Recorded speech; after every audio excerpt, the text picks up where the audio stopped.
And that right there, as a Reds fan, it just blows my mind with how excited I was about it. And then when, on Saturday night, when obviously Aquino hit those 3 home runs in one game, I, lost my shit. And then they lost the next 2 games after, following that. But I would, I'm going to go ahead and say with the schedule easing up a little bit after the series, following the one against the Nationals right now against the Cardinals, if they can, that's going to be the biggest series of the entire year. That's going to be the biggest series. That's going to define the season right there. Because that's going to decide right then and there whether they're serious, if they're going to make a real serious push at this thing, or if they're done.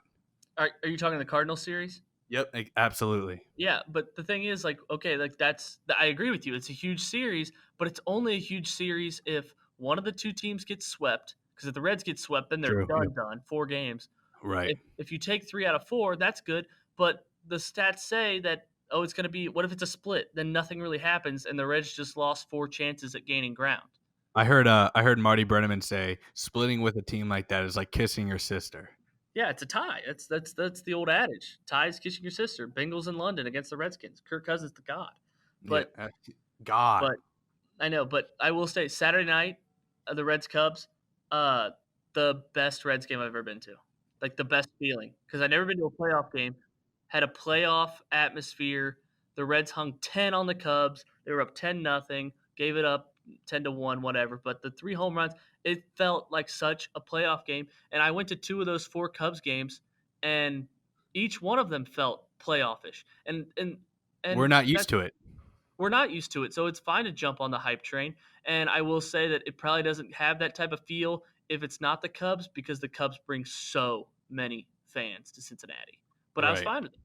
Yeah, and it makes it a little bit more fun. They travel. You get someone to kind of heckle, but whatever. We'll revive Zack here, and we'll move on from baseball. We all know Zack, or if you didn't know, now you know. Like, Zack is a baseball hater. Yeah, I have one fond memory of baseball, and it is a Cincinnati Reds memory. The last Reds game I went to was when it wasn't a perfect game. It was the no-hitter. Was that like 2010? You went to that and you hate baseball? Are you kidding me? Sat the all-you-can-eat seats before it was the all-you-can-eat pass that they have now, where there's actual like certain section down the left field line. Yeah. Oh, they used to sell $1 hot dogs at the top right corner. But go on. I had my main focus when I got there was just to see how many hot dogs I could eat. Obviously, classic Zack. Right? Yep. I had 12 hot dogs, 8 bags of chips, and 4 bags of peanuts, and God knows how many. As a kid? Are you kidding me? 8 bags of chips? I'm not a kid. I was a 10th grade. Still had the metabolism from just quitting football, so I could still put them down like a champ.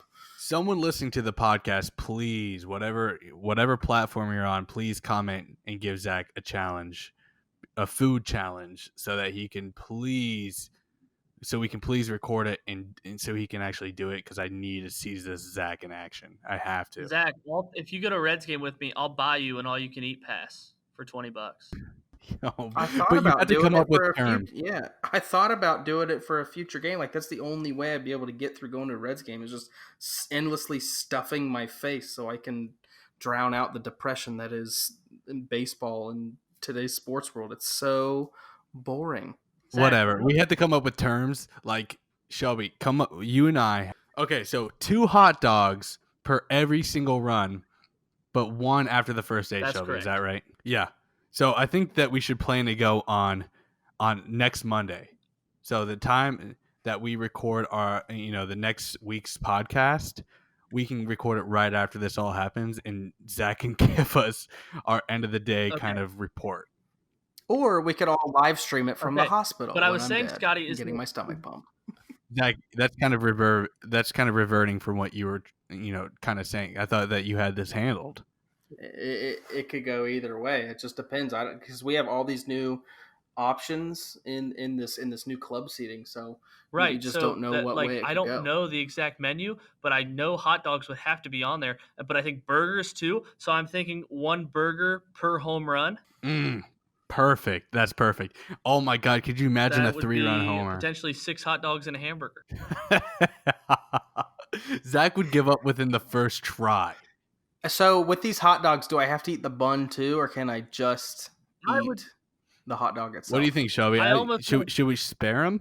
It's like a hot dog eating contest, right? At the Nathan's hot dog eating Okay, contest, they a don't couple thought. Yeah, they eat the eat the bun. buns, They right? dip it in water. But Oh, okay. I would almost Yeah, they want to do. say that, like, because what if we do this and the final score is 1-0? That would be just such a waste of money. But we have other Right. I know. caveats. I So get a that. burger Yeah. per home run, and or a burger, like these are both. So and a burger per double play. Because the defense has to be good, right? If Right. So and it's a double 1-0. play, one burger for a home run or a double play. So both of those are in play. Love it. How about we do one pulled pork sandwich, because I know those were on the menu. One pulled pork Jesus. sandwich per what do you think? Extra base hit. So not a home run.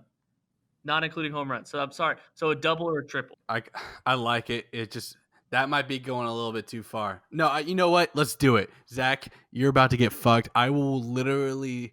I swear to God, I would put any money on that you won't complete this if there's enough food. There's gonna have to be. We need to like sign have a contract where we have hammered out parameters that are agreed on by both sides, and if I don't complete it, then there has to be some kind of punishment. So I have a real incentive to actually do it, like other than the fact that I love to oh eat my food. God.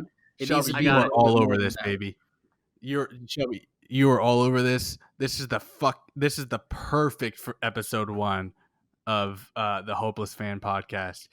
Everyone tune in for the Reds versus Padres next Monday, and Zach is going to attempt this behemoth of a fucking food challenge, and we're going to live stream it, if possible, from the Great American Ballpark. If Zach can't do it, he picks 9th in our fantasy league. Oh and my if he does, God. he's guaranteed a top 3 pick. What do you say, Zach? we're gonna double or nothing. Okay, so if I don't do it, I get 9th, and I forfeit my second round pick to Chase Brown. But if I do it, automatic first number 1 pick overall.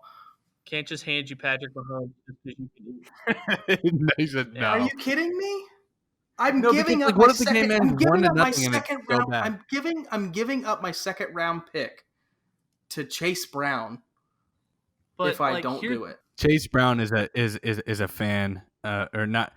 Hopefully, a fan of the podcast, but he's also an avid fantasy player. Here's my problem with that. Just so the listeners know. And here's also my problem: a salamander is that of a person. So if he doesn't do it, that's giving an unfair advantage to Chase. Right, but it's Chase. Like, how worried are you? Other than the fluke of last season, Scotty, like, I think we need to